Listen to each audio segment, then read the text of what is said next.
This is one of several entrances to Park Ranch Cave, which is a maze of vadose passages, so open air with streams occasionally, very rarely in fact, flowing through it, in gypsum.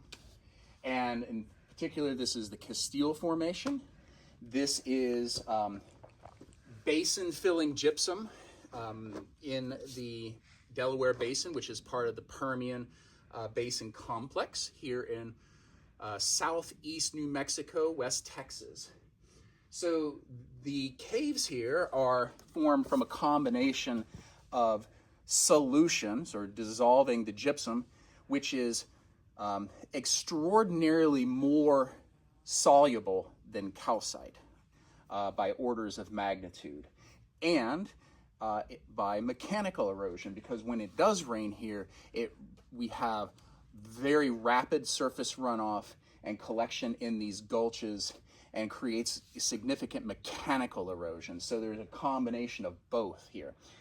This gypsum is calcium sulfate, and it accumulates in a very shallow, hot, restricted basin, such as we had as the Permian Basin was beginning to dry up after the time that the Permian Reef Complex, the Capitan Reef, and the lagoonal facies were sort of finishing up, and this was being dry. So you might ask yourself, we're at, let's say, 4,000 feet.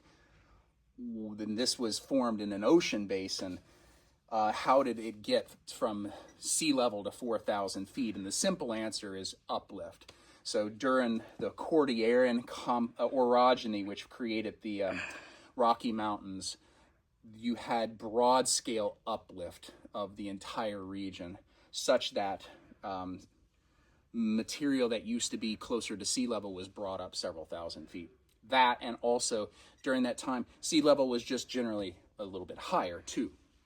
And so now you have this exposed in the western margins of the Chihuahuan Desert. And so it doesn't rain that much, but when it does rain, it sheet washes off.